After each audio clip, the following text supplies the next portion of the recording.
Good afternoon, Chris Parnell. Welcome on VH Berries. Thank you, Victor. Glad to be here. I am extremely grateful. How are you doing today? I'm doing okay. I'm doing all right. Had to take my car in for some maintenance, but it's ready and didn't take too much maintenance, so that's good news. This is a fantastic news, and I would love to discuss about the current environment you are in a very special room. Yes, I am in my sound booth, where I do mostly auditions, but occasionally I record actual sessions from here too. This is a place called a vocal booth in which you are doing a lot of voiceover. For example, a one for Rick and Morty.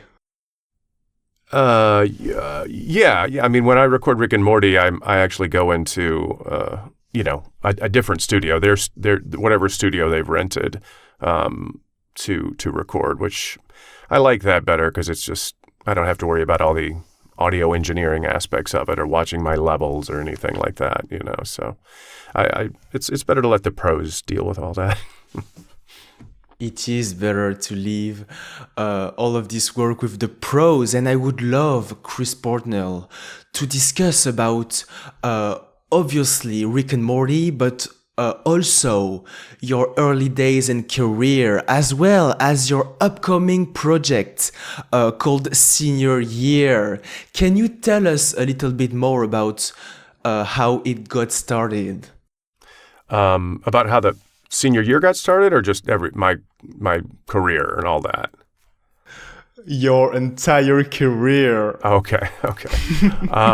Well, I started doing plays when I was in middle school. I saw that they were, going to be doing a play, and I remember looking in the yearbook and seeing there was a drama club, which I didn't even know there was such a thing. And so when the plays that we got a new English teacher who also handled the drama at this school called Southern Baptist Educational Center, and Gay Forbes. It was her name, and we did a couple of plays that I had parts in. And then my family and I moved to a suburb of Memphis, Tennessee called Germantown, Tennessee. And I switched schools and went to this really fantastic public school called Germantown High School, where I went looking for the drama club one day. It was a club day, and I was directed by the principal, Mr. Ernest Chisholm, to Frank Bluestein's classroom. He was the gentleman that ran the drama department and the theater department, along with Sarah Savell, who handled the music, the singing part of it. And I started doing plays, auditioning for the plays, and slowly working my way up into leading roles. And somewhere along there, it just it sort of clicked that I can kind of do this. I actually have a knack for doing this at a level that's not completely amateurish. And Mr. Bluestein, I still call him Mr. Bluestein, who is still a friend and was without a doubt my mentor in high school and even beyond. He said, you could do this for a career if you wanted to, and so I did. He recommended North Carolina School of the Arts might be a good place to audition. He'd had another student, Russ Jolly, go there, and so I auditioned and happily got in and did my 4 years of drama school in North Carolina. Had a great time. Made some really good friends who are still some of my best friends to this day. And after that, during that time, I got to do a little summer stock. I went to the Berkshire Theater Festival in Stockbridge, Massachusetts, which was my first time being in the Berkshires, being even in New England, and it was gorgeous. It was just amazing. So I had a great time that summer. I think I came back and did my senior year at school then, and then I graduated with a Bachelor of Fine Arts degree. And somewhere in there, I auditioned for the Alley Theater. They had an apprentice company called the Sharp Young Company, and I auditioned for that and got in, and so was able to go from college. I guess I went home for the summer, maybe did a little disc jockeying, and then went on down to Houston and did a season with them at their theater. And that was mostly a really good experience. I left a little disenchanted though, because I kind of thought more was going to come out of it for me in terms of having a theater career. You know, maybe I would do regional theaters around the country, and that would be my life. And it didn't connect that way. And they were doing a play, a big musical, Jekyll and Hyde, that I think ended up going to Broadway. And I didn't get a part in that, which I probably didn't deserve to, because I'm not a legit singer. But I was a little disenchanted, Victor, and so I went back to Germantown, Tennessee, and Mr. Bluestein offered me a teaching job, and teaching the introduction to film and video and introduction to, I guess it was, I don't know if it's called Introduction to Theater or Introduction to Drama. But so I took it. I did it. I tried being a high school teacher for a year. And I loved working with all the kids, like after the bell rang, especially. The kids who stuck around and were really involved with putting on the plays and putting on the TV shows in the TV studio. That was awesome, because that's who I was when I was there. You know, I was that kind of kid. But the day-to-day teaching, I was not cut out for. I was not ready to be an authority figure. I was not ready to be Mr. Parnell. I had no sense of how to discipline these kids or just get them to pay attention. And I realized at least in my experience, this is 1 year, but the class kind of divided into three groups. There were the students who really were trying and really cared about it, either because they cared about the subject and or cared about their grades.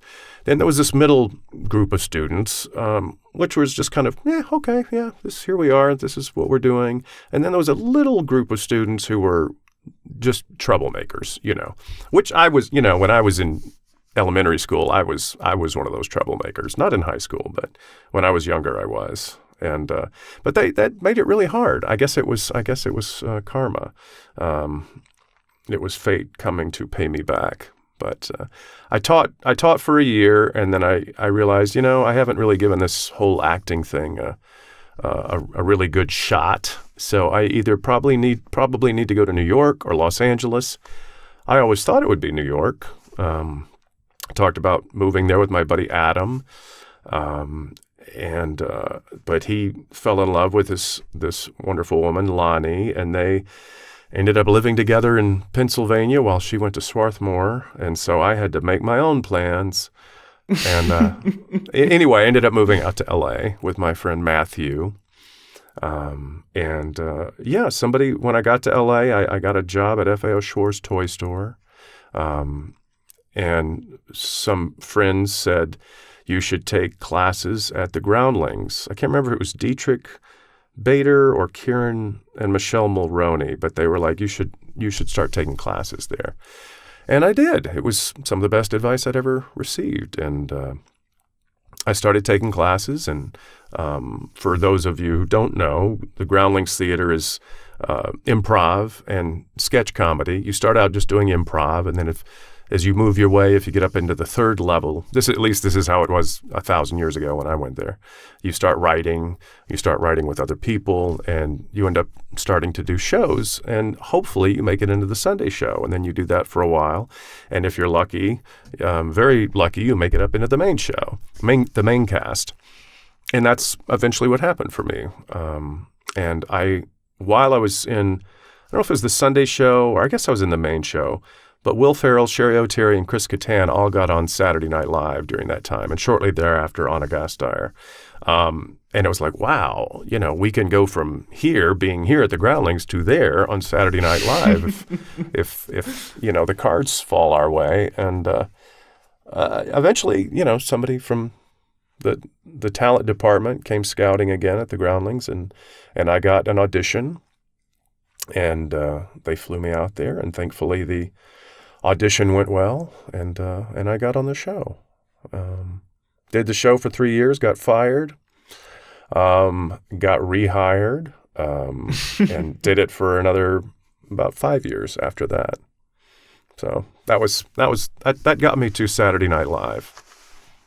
In definitive, you always had, as you just mentioned, this very tight and special relationship with false expectations, especially when it comes to theater during the early days, because you started doing plays when you were in middle schools, and it got serious years after in high school. Yeah, it did. It was something I enjoyed, and I realized it was something that I was actually okay at. I was actually decent at it. And one of the things that helped a lot once I got into high school at Germantown was we did these speech tournaments where we would go around to different high schools and compete in these events. One of the main ones I did was called duet acting, and so it would be you and another person doing a scene from a play. And we first it was me and Kinley Ray. We were doing Orpheus and Eurydice, a piece from that play, a comedy, and we did it I don't know how many times. And you just have to get up in front of a classroom of kids you didn't know, and some teachers, and do it. Sometimes you'd have more of an actual stage, but it was just doing it over and over again, and sort of exploring the material and getting comfortable with Ken and the material and the scene. And that was one of the best sort of. It was like boot camp. It was just like getting it going and doing it over and over again, and I and that got better too. I ended up getting to, I won the duet acting for the state of Tennessee, which is one of my proud moments. And that was pretty cool. But yeah, getting up in front of other kids and doing that over and over again really, got me over my jitters, got me comfortable being in front of strangers and just groups of people. And I think it really made a huge difference. It made a huge difference, and this is official. I think that we can separate your life in two parts. The one in which you weren't Mr. Parnell, and the another one in which you are right now, in which you are Mr. Parnell. Well, I don't think anybody really calls me Mr. Parnell anymore. Even my sons. Friends, I've got two young sons. They might call me Damien's dad or Harry's dad or something like that. But and then I usually just say, I'm Chris. You can just call me Chris. But they don't necessarily always remember my name, so I still come back to being the dad of one of my children. These two institutions, the Germantown High School, in which you met Frank Bluestein, and the North Carolina School of the Arts, were crucial in your life. What would you say about the lessons that you took during those years in those two places? Well, one of the sort of extraordinary things about Frank Bluestein was that he was a really good teacher, and he understood what good acting was. And we got to see a lot of kids at these speech tournaments doing scenes that were all just about emoting at a level 10. It was all about just getting as much emotion out there and everything as possible, and really over the top performances. Not all of them, but a lot of them were. And Mr. B, as I call him now, he was about giving a performance that was based in, our reality more. It's the kind of performance you would normally see in theater or even on film or TV. Even though theater, performances tend to be tuned a little differently. But yeah, so having somebody who knew what he was doing guide me, and then recognize, and having him recognize in me, we did this play called The Diviners by Jim Leonard Jr., and that was my junior year. And I came back from the summer, and this was, like in my sophomore year, I'd done all these speech tournaments and some freshman year. But somehow in the summer between my sophomore and junior year, something kind of clicked in me. This is high school again. And I just came back and did this audition for the part of C.C. Showers. He was the lead in the play, and it was just kind of there. Apparently, not for a high school performance, it was solid, to Mr. B, and so he ended up giving me the part, and that was the start of, feeling like, oh, this is a real thing for me, and can be a real thing. And then when I got to North Carolina School of the Arts, there's so many important lessons. I remember one of our first acting classes there with Marty Rader. People would stand in two lines facing each other. He'd take my freshman drama class, or we may have even been in two different groups. There were I think we started with 36 in our class, and I think half of us were in one group and half were in the other. So whatever, this half was in the room, and we were then split again into two groups and made two lines. And it was this exercise where somebody would start making a sound and a movement, just a nonsensical, gibberish and moving in a weird way. And then they would transfer that. They would go to somebody in the other line, and that person would pick up what they were doing, and they would transform the sound and the motion into something else, and so on. And it was incredibly hard because it meant really letting go, of these preconceived ideas of how I'm going to present myself, and just being willing to look like an idiot, getting over any self-consciousness you had. And it was such a simple exercise, but so effective for me, and really, I think for all of us, in getting us to that place that you kind of have to get to be able to do good acting work, But we had voice classes. I had to work very hard with Leslie Hunt, our voice teacher, at least in the beginning. I had quite a Southern dialect that I was mostly unaware of. I knew it once she pointed out. I grew up in the South, and I definitely had the Southern dialect, and had to work on that. And over the course of 4 years, I mostly got it out of my system, which is not to say there's anything wrong with it. It's just that if you can only speak with a Southern dialect, you're very limited in the kind of roles you can do, and you don't want to be limited. But I went back when we were freshmen. We recorded ourselves doing one of our audition pieces, just audio tape. And when we were seniors, we went back and listened to those recordings from our freshman year. And the difference in the way that I spoke was quite dramatic. I was playing a character that I saw as a Southern character. So in addition to my innate Southern dialect, I was adding on a Southern dialect on top of that. So it sounded a little crazy. But yeah, it also, I also realized how far I'd come vocally. And then there were movement classes, dance classes. We did a movement piece called Yellow Sound, and it was a piece written, at least in part, by Vasily Kandinsky, the painter, and it was very abstract and strange, as you might expect.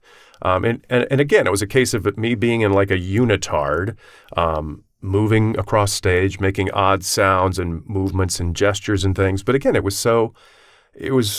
it just demanded me to be free, that you couldn't do it and be self-conscious, you had to just let go and commit to the performance, commit to the words or sounds or music, and the movements. And that ended up being a very, I think, important piece for me, even though I didn't necessarily enjoy it that much, but I think it was very helpful. So. Absolutely, Chris Portnell, because that very self-conscious state of mind led you to put a lot of focus on, as you mentioned, the voice expression and some very innovative voice technique. Yeah, I mean, it was a few different things. It was learning to get rid of my Southern dialect and speak, in a standard American sort of speech. But then also working on the strength of our voices, our projection, and all those other sides of actually the sound of the voice and the sound that you produce and how you produce sound and using your diaphragm to project and get the sound out and that kind of thing. So, that's pretty typical training, I think, probably in most acting programs or even maybe in acting classes. But yeah, it was important. It was very helpful. And a very pivotal point that I have noticed along the years is also your motivation and will to move from another place to another one. For example, leaving New York City for Los Angeles. Yeah, well, it was actually, I went from Memphis, Tennessee, from Germantown, Tennessee to Los Angeles. That was the big initial move. And then I went to New York to do Saturday Night Live. But, I was, I knew that if I wanted to act and try to make a living at it, I'd need to be where there was work. And back then, even more so than now, the work was really centered in L.A. and New York, maybe some in Chicago too, and definitely there's theater all around. But it ended up being that I wanted to do, I just found myself sort of being directed more towards television and film, which I loved and still love and feel very lucky that I get to do some of that. But yeah, the big move was just getting from Germantown, Tennessee out to Los Angeles. But it wasn't hard. I mean, I took to LA right away. So. In definitive, you are saying, Chris Parnell, that there is no way in the near future that Tennessee becomes the next Hollywood. I don't think so. No, I mean, there's definitely, film definitely gets shot there. Atlanta is a very big hub, obviously, of a film and television production, and which is a great town. I love working in Atlanta because it reminds me of Memphis. It's in the South, and there's lots of greenery and the nice, rich, oxygenated Southern air. I like being around all that. And Chris Parnell, you just mentioned that you were more and more interested and focusing on television. And I would love to discuss about that television series that you have done and that you are still doing today called Rick and Morty. Can you tell us about how you got in the show playing Jerry Smith? Yeah, I'll tell you as best I can remember because it was a while ago now that we recorded the pilot. But I got word about the show, and Dan Harmon and Justin Roiland. I knew who Dan Harmon was. I didn't know who Justin was at the time, but they had created this show and wanted me to play this part in it. And I read it, and I thought, oh, this is smart. This is interesting. This is good. I mean, I would have done it anyway, just because I wanted the work. But it happened to also be a really well-written, smart show, as evidenced by its many episodes thus far. And so we recorded the pilot, and then it was, I don't know how long it was before we got the pickup for a full season. But it was a while, and then we recorded it, and then it was a while before it was animated and finally made it to television screens. But it happily, wonderfully took off right away. It was a big hit from right out of the gate, apparently, or so I've heard. And we got a second season, and then we eventually got a third season. It was all very very spaced out though, and it wasn't until they finally made the deal. Rick and Morty made the deal with Turner to do 70 episodes that, everybody involved knew like, oh, okay, so we've got a job here that we can count on and look forward to, and the effect, one of the many effects of that was for the writers to really get into a flow and get into a state where it's like, okay, we can plan for this, we can plan for next season, we can plan for that season, and really, really keep working without those big halting periods. They kind of always worked that way anyway, even between the breaks, I think. But this was sort of, taking the shackles off and letting them go free. So yeah, it's obviously been a wonderful experience working with everybody. I quite like my fellow actors. Even though we hardly ever get to see each other, it's usually just at Comic-Con, which we haven't done in a few years now, or at some other sort of promotional event for the show. But yeah, we like each other, which is nice, and it's fun when we get to actually hang out. And I hope Comic-Con comes back this year in person, because it's just it's one of the few moments where we really have, or at least I have, any sort of sense of the fans, and hear them responding to maybe an episode of the show that we're screening, or even just a clip, and we'll generally do a panel and take their questions, and it's just a great face-to-face time with the people who support the show and love the show so much. This is a fantastic occasion to take the temperature and meet the fans, because you are not on social media, for example.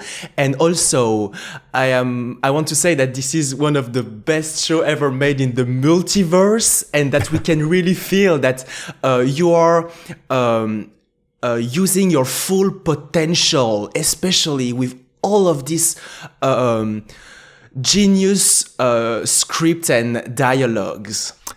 Thanks. Yeah, I mean, it's I feel incredibly lucky to be a part of a show that is so well written and so well animated and so well performed by everyone involved. I mean, we also have amazing guest stars. So yeah, when you take a job like that, you might have some sense that, oh, this is good writing. But you never know how far it's going to go and whether or not it's going to find its fan base. So when it does, it's very gratifying. It's very rewarding. Same thing with Archer.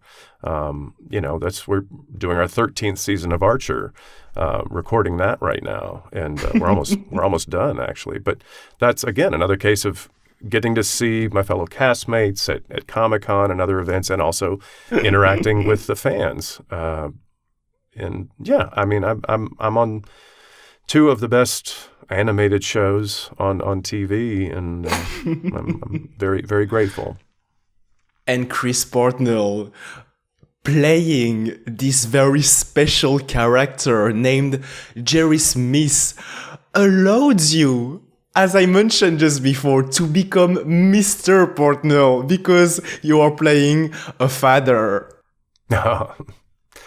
Yeah, I guess so. Yeah, I mean, fatherly roles seem to suit me, and it doesn't hurt that I'm an actual father now, even though I'm an old dad. My kids are 8 and 5, so I'm constantly, I like to run to try to keep my body in some kind of shape and keep my strength and energy level up. I am very curious. Chris Parnell, do you have a favorite episode alongside all of the ones you've done along all of the seasons? Well, I don't think it's, I don't even think I've seen a cut of it. I maybe saw an animatic of it. We did one, I think it's called Night People, but it hasn't been on yet, so I can't really talk about it. But it's kind of amazing. I think it's going to be pretty amazing. But I liked the one where Rick and I had our little adventure. I can never remember the name of the episode. A smarter fan or creator of the show could tell you, but it's where we go to this planet where there's like a field on it that allows you to be reborn. You don't, if you die, you immediately come back to life. And I sort of plot against Rick for a bit there before I decide, oh no, I don't want them to assassinate Rick. But it was fun because it was a different relationship to explore with Rick, and got me to get to do some other things. I always enjoy it whenever they put a heavier dramatic load on Jerry, not just having the more lines, but when Jerry gets to go to a darker place. And there are quite a few episodes where he goes much darker than that. But those are especially fun and rewarding and challenging, from an acting standpoint. This was rewarding on the acting standpoint, and I would even go further, Chris Parnell, and say that Rick and Morty maybe saved an entire generation because you are creating some existential crisis, like within myself, by using, for example, the multiverse theories and 1,000 others that I cannot remind myself right now. Yeah, I mean, the show is kind of unbounded in terms of where it can go from a science fiction point of view or even a comedy point of view. It's the setup of Rick being the smartest guy in the universe, or certainly one of the smartest, if not the smartest, and having the portal gun and being able to go anywhere in the universe, and obviously into insane places, where they're like talking butts and the boob planet and things like that, hot dogs that are sentient, which I think that the interdimensional cable episodes, you get to see sort of the best of that. But yeah, the show keeps, evolving. The characters keep growing, or I think mostly growing. And they're just so smart about the stories they tell, and they're insanely creative and inventive. So I love it just as a fan, even because I love science fiction and I love comedy, and it manages to do both of those things, which science fiction and comedy don't always go together so well, but it does with Rick and Morty. It did with Rick and Morty, and I would love to discuss about the 2 upcoming releases that are coming soon on Netflix within a couple days of interval. I am talking about Senior Year and Chip and Dale Rescue Rangers. Okay.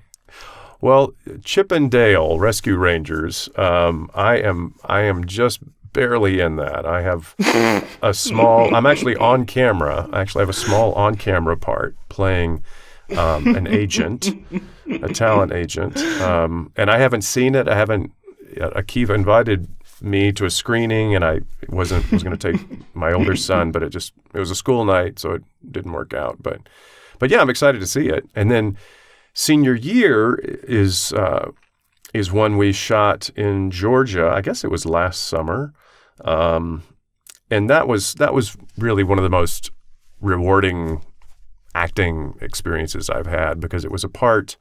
A very talented, kind, wonderful man named Alex Hardcastle, who I'd worked with in television before. He directed me in this TV series Suburgatory on several occasions. And this was his feature film directorial debut. And I think he crushed it. Rebel Wilson is the star. I play her dad. And we see Rebel's character both in her younger years. She's played by Angourie Rice, another amazing talent, like Rebel. And so you see me as her dad when she's young. All my grays are blacked out, and then they put a lot more makeup on me to make me look younger. And then you see me when she's older, when she's the Rebel Wilson version of herself. yeah, so I got to do some dramatic stuff. I got to do some stuff that I'm not usually asked to do or called upon to do, along with the comedy too. So it was Sam Richardson, and Mary Holland, Zoe Chow.